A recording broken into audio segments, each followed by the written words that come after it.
안녕하세요. 결혼 22년 차 50대 주부입니다. 지금까지 사는 동안 말 그대로 욕 나오는 일이 한두 번 있던 게 아니에요. 이혼을 생각한 적도 여러 번이고요. 하지만 그럴 때마다 정말 애 하나 보고 버텼습니다. 눈에 넣어도 아프지 않을 내 딸한테 어디 가서 흠잡힐 만한 가족관계 같은 건 만들어주고 싶지 않았으니까요. 그래서 어떻게든 이악 물고 버텨서 애 시집이라도 가면 그때는 내 자유를 찾던지 해야겠다고 막연히 생각만 했었죠. 그런데 이번 일을 계기로 정신이 확 드네요. 딸도 저한테 더는 참고 살지 말라며 자긴 제 편이라고요. 그래서 지금껏 이 핑계 저 핑계로 미뤄왔던 결단을 내리려고 합니다. 남편하고는 사내 커플로 만났어요. 남편이 저보다 입사가 빨랐고 저희 부서에는 여직원이 많지 않았죠. 그리고 살아보니 지금이야 개차반이 따로 없다는 걸 알지만 그때는 남편이 다른 남자 직원들에 비해 자상했거든요. 유일하게 부서에서 담배를 피지 않는 사람이기도 했고요. 그리고 무엇보다 절 보면 자기 여동생이 생각난다나 어쩐다나 그 말과 함께 마음을 많이 써주대요. 저에게 축하할 일이 생기면 먼저 나서서 맛있는 걸 먹으러 가자고 하고, 반대로 제가 무슨 이유로든 힘들어하는 눈치면 바람 쐬러 가자며 주말에 저희 동네까지 와서 저를 불러내기도 하면서요. 그리고 그렇게 1년 가까이 요즘 말로 썸이라고 하나요? 그 썸을 타고 나서야 저희는 정식으로 교제를 시작했고, 이후로 1년 정도 연애를 하다가 가족과 친구들의 축하를 받으며 부부의 연을 맺게 되었습니다. 그런데 식을 올리고 나서 얼마 지나지 않아서부터 남편은 제 손을 빌어 그간 자기가 하지 못한 효도를 하고 싶어 했습니다. 남편과 제가 결혼하던 당시 7대3 정도로 돈을 합하여 집을 마련하였고, 혼수는 저희 친정 쪽에서 채워주셨는데, 그럼에도 불구하고 남편은 마치 저희 신혼집을 시부모님이 해주신 것 마냥 생색을 내며 그것을 빌미로 매주 시부모님을 찾아뵈려고 하더라고요. 그리고 저는 그때만 하더라도 친정부모님 또한 시부모님께 잘하고 사랑받는 며느리가 되라는 말씀을 귀에 딱지가 않게 하셨기에 매주 따라가는 것이 힘들다 버겁다 그런 소리를 남편에게 하지 못했어요.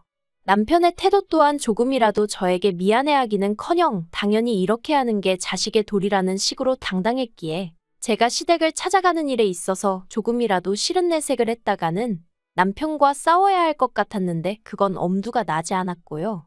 그래서 결국 그렇게 바보같이 이리저리 끌려다니며 거진 2년 동안 시댁에 드나들다가 비로소 제가 아이를 가지면서 잠시나마 발길을 끊을 수가 있었네요. 물론 그렇다고 안 보고 산 것은 아니고 그때부턴 어머님 아버님이 수시로 저희 집에 오기 시작하셨지만요. 그리고 아이를 낳고 나서는 이제 손주를 보여드린다는 이유로 또 주말만 돌아오면 시댁에 찾아뵙는 일이 반복되기 시작했습니다. 차라리 애만 남편한테 안겨주고 친정에 갔다 오지 그랬냐라고 하시는 분도 계시겠지만 당시 저희 친정은 저희 집에서 편도로 3시간이 넘는 거리에 있었으니 그런 건 엄두도 안 났어요. 그리고 애를 저한테서 떼놓고 움직인다는 건 그때는 상상도 못했거든요. 그래서 이래저래 바보같이 살았습니다. 남편이 저한테 고마워하고 그런 것도 없었죠. 오히려 제가 애를 낳으면서 어쩔 수 없이 회사를 관두게 되었는데 그때부턴 자기 혼자 벌어서 저랑 저희 딸 먹여 살리는 걸로 얼마나 유세를 부리던지. 막말로 제가 어디서 딸을 낳아온 것도 아니고 자기랑 같이 만들었는데 지 자식 입히고 먹이는 걸로도 생색을 내더라니까요. 그때 진짜 치사하고 더럽다는 게 어떤 건지 제가 뼈저리게 느꼈어요. 그래서 애 5살 되던 해부터 저도 다시 일을 시작했습니다. 그래도 다행히 운이 좋아서 남편이랑 다니던 직장보다 더 좋은 데로 들어갔어요. 이건 주변에 도움이 컸는데 제가 이 이야기를 하려고 컴퓨터 앞에 앉은 건 아니니까요. 아무튼 그러고 나서 얼마 안 가 돈 가지고 남편한테 싫은 소리는 안 듣고 살 만큼 벌기는 시작했네요. 그랬더니 남편도 더는 돈 가지고 이러쿵저러쿵 말은 않더라고요. 하지만 맞벌이를 시작했음에도 불구하고 시부모님은 툭하면 저희 부부를 장남부부라는 이유로 오라가라 불러대셨고 그걸 저는 바보천치 마냥 싫다 소리를 못하고 따라다녔어요.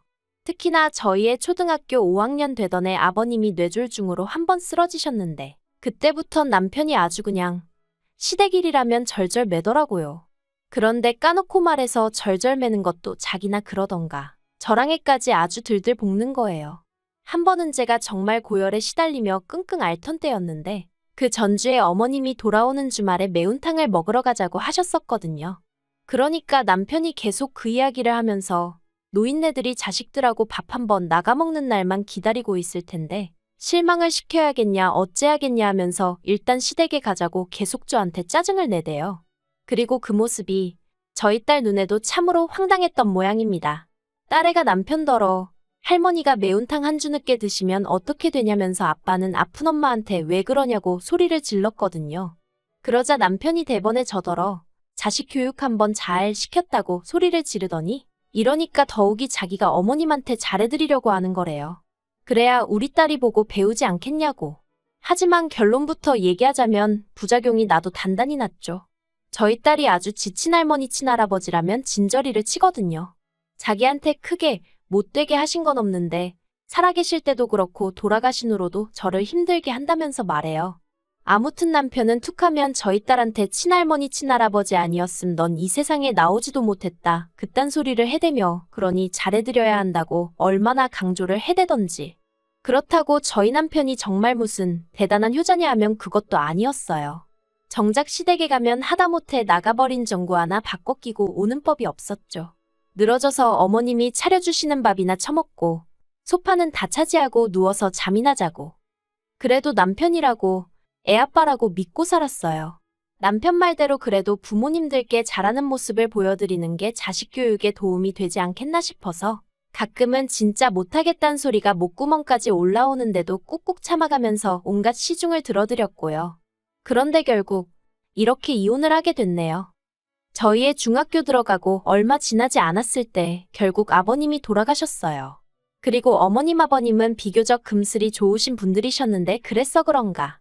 아버님이 돌아가시고 나자 어머님 건강도 눈에 띄게 나빠져만 가더라고요. 그런데 엎친 데 덮친 격으로 신우까지 이혼을 했어요. 이혼을 당했다고 표현을 하는 게 맞으려나요? 귀책 사유가 신우한테 있었거든요.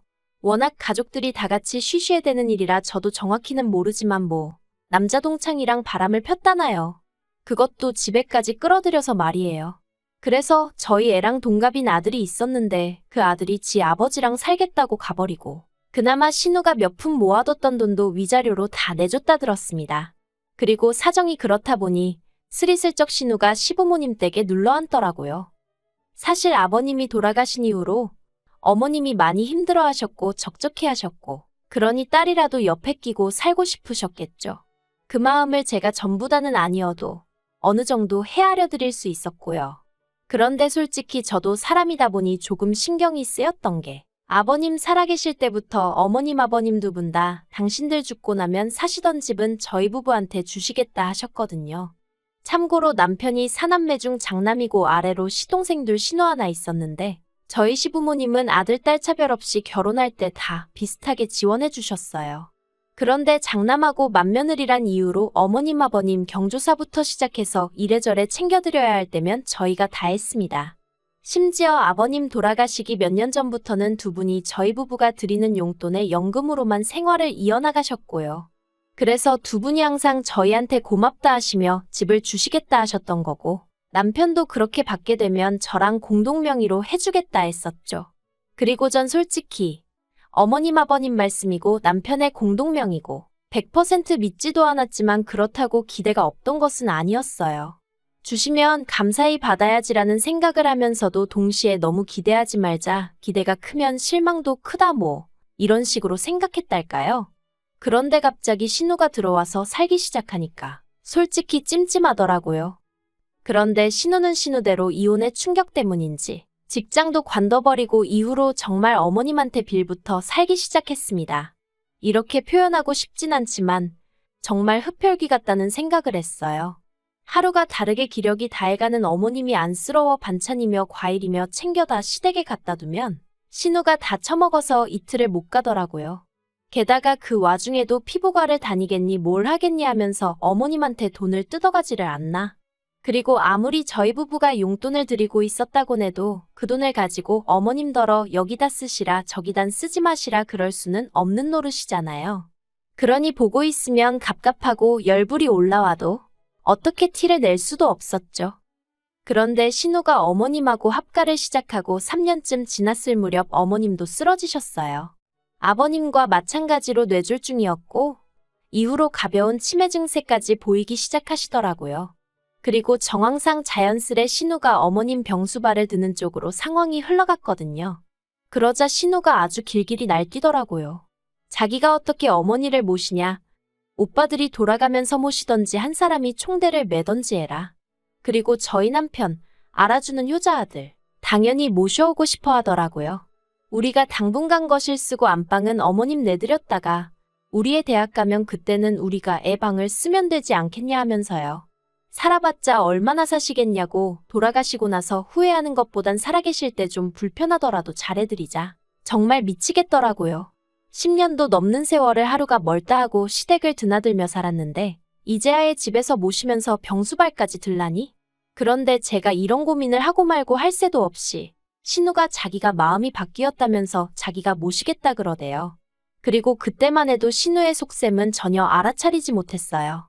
그저 바보같이 신우가 갑자기 철이 들었나 그런 정도로만 생각을 했죠. 그런데 말이 좋아 모시는 거지. 저희 동서들이라고 뭐 얼마나 어머님한테 잘한 것도 없어요. 하지만 동서들도 저와 마찬가지로 어떻게 보면 어머님하고 피 한 방울 안 섞였는데 거기다 시동생들은 저희 남편하고는 또 달라서 어머님도 어머님이지만 아버님 건강이 별로셨을 때도 크게 동요치 않는 인간들이었거든요. 그래서 제가 동서들이 잘했네 못했네 그런 말은 하고 싶지 않아요. 제가 그런 말을 할 만한 입장도 아니고요. 아무튼 동서들을 통해서 들려오기도 하고 저도 눈이 있으니 보이는 게 있잖아요. 절대로 신우가 어머님을 모시는 상황이 아니었어요. 일단 어머님은 나이도 있으시고 그래서 아침 일찍 일어나시는데 신우는 걸핏하면 해가 중천에 걸려야 일어났으니 어머님이 아침 식사를 못하시는 일이 허다하신 눈치였고 기껏 차려드리는 점심 저녁도 끼케야 3분 카레 이런 거나 챙겨드리는 식이더라고요. 청소니 뭐니 그런 것도 보다 못한 어머님이 조금씩 하시는 것 같았고요.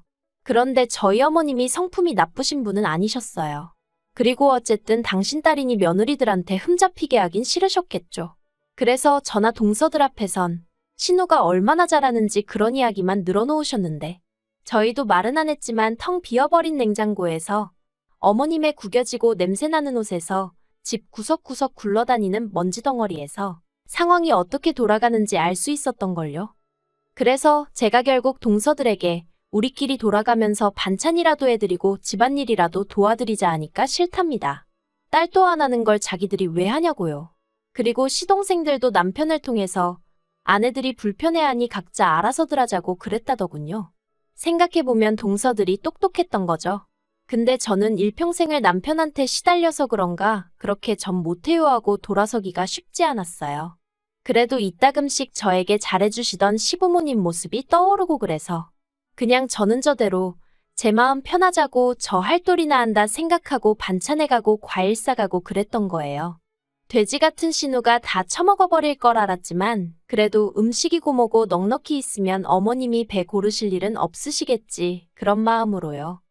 그런데 결국 저희 어머님이 올해 초 돌아가셨어요. 작년 겨울부터 변호사를 만나서 유언장을 쓰시네 그런 말씀도 하셨었는데 그런 건 전혀 정리를 못하시고 하루아침에 황망히 떠나셨습니다. 그런데 슬퍼하고 속상해할 겨를도 없이 어머님 사시던 집을 가지고 남편 남매들 사이에서 말이 나오대요. 제가 남편과 결혼하던 당시만 하더라도 시부모님이 사시던 집은 그렇게 비싼 집이 아니었어요. 동네 자체가 얼마나 대단한 곳도 아니었고요. 그런데 세월이 흐르면서 집값이 10억이 넘어가대요. 그리고 신우는 자기가 아픈 어머님을 모시고 산 게 몇 년이냐 하면서 그러니 그 집을 자기가 가져야겠다는 거예요. 어이가 없었죠. 모시고 살았다는 말도 황당했고 정작 차도 없어서 어머님이 병원이라도 한번 가시게 되면 제가 반차 내고 연차 내고 온갖 눈치를 봐가며 제 일은 뒷전으로 하고 어머님을 동에서 서로 서해서동으로 모시고 다녔는데 그래서 제가 그런 게 어딨냐 하니까 며느리는 할 말 없는 거랍니다. 제3자는 빠지라나요? 그리고 동서들도 동서들대로 신우한테 재산을 똑같이 나눠 가져야지 무슨 욕심이냐며 한 소리 했다가 저랑 똑같은 소리를 들었답니다. 피도 한 방울 안 섞인 주제들이 왜 나서냐면서요. 그러자 시동생들이 이 얘기를 듣고는 신우한테 법대로 하자고 그랬다대요. 그리고 정말이지 만약 저희 남편도 시동생들처럼 나섰다면 제가 이혼까지는 생각을 안 했을 거예요. 그런데 남편이 한다는 말이 저더러 편찮으신 시어머니를 모시고 살지도 않은 주제에 왜 재산에 관심을 갖냐입니다. 저더러 자격 미달이라나요? 그러고는 자기는 어머님 재산은 한 푼도 안 받을 거래요. 깨끗이 포기하겠답니다. 여동생 혼자 힘들게 사는 꼴 못 본다고 여동생이 갖게 해줄 거라고요. 그리고 시동생들도 자기가 다 만나서 설득할 거라고 그러니까 저더러 초치지 말란 소리를 하대요. 어이가 없고 뭐랄까 울컥했습니다. 일평생 내 손을 빌려 대리효도를 하던 인간이 이제 와서 한 집에 모시고 살지 않았으니 나는 불효막심한 며느리라고 입도 뻥끗 하지 말라는 게 말이나 되나 싶어서요. 그래서 제가 남편한테 어머님 아파트 우리목 받아서 약속대로 공동명의 해주던가 그게 아니면 이혼하자 했습니다. 막말로 애도 다 컸고 나도 내 돈벌이 하고 있는데 이혼이 뭐가 무섭겠냐고요. 그랬더니 남편이 저더러 헛소리하지 말래요. 이혼은 무슨 이혼이냐고 그러면서 우리 먹고 사는데 지장이 없는데 돈 몇 푼 신우한테 양보 좀 해주자는 게 그렇게 배알이 꼴리냐입니다. 황당해서 남편더러 벌면 얼마나 번다고 10억 넘는 아파트가 돈 몇 푼으로 보이냐고 대단하다고 그럼 그 돈 몇 푼 위자료로 나한테 주고 이혼해달라고. 저도 지지 않고 악에 받쳐 소리를 질러댔죠. 그리고 결국 추석을 앞두고 지난주에 변호사 만나고 왔네요. 추석이 지나는 대로 필요한 서류를 취합하여 이혼 소송을 시작할 겁니다. 다행히 딸은 당분간 친구랑 같이 지내겠다며 저더러 참지 말고 필요한 만큼 남편이랑 싸우라 하네요. 솔직히 그동안 제가 남편과 이혼이라도 하게 되면 딸이 절 원망하진 않을지 딸이 세상으로부터 손가락질 받진 않을지 그게 내 걱정이었는데 지금 생각해보면 참으로 기우였던 것 같아요. 악착같이 위자료도 받아내고 어떻게든 남편 빈털터리로 만들고 싶어요. 딸도 이제 성인이겠다. 남편하고 보고 살든 말든 저는 아무런 중재도 안 하렵니다. 몇 번이나 지아빠 때문에 남자가 싫다는 딸을 어르고 달래며 남편의 좋은 점만 말해주고 그랬는데 그것도 별 소용이 없을 정도로 딸이 보기에도 남편이 참으로 못났던 모양이에요. 아무튼 어떻게 마무리해야 하나 싶은데 지금이라도 제 인생 찾으려고요. 지나간 세월을 생각하면 제가 했던 노력과 고생을 생각하면 분해서 심장이 터질 것 같지만 그래도 지금이라도 정신 차려서 다행이다 생각하고 앞으로 나아가려고요. 아, 그리고 남편이 시동생들한테 재산을 신우한테 몰아주자 어쩌자 소리했다가 욕을 어지간히 먹은 모양이에요. 특히나 셋째 시동생이 저만 보면 자기 형 때문에 형수인 제가 고생이 많다 어떻다 말이라도 그렇게 해줬었는데 이번에도 따로 연락이 와서는 이혼하는데 자기 도움이 필요하면 말하랍니다. 그간 자기 부모님 살아계실 때 형수가 참으로 잘해드린 거 안다면서 지금이라도 마음 편하게 살라고 자기가 응원하겠다면서 말이에요. 이런 위로를 남편한테 받을 수 있었으면 좋았을 텐데. 지 잘난 맛에 사는 남편이라도 지 동생들한테도 다 팽당하고 와이프인 저한테 팽당하고 자기 딸한테 팽당하면 정신 좀 차리겠죠? 그래봤자 버스는 이미 떠났겠지만요.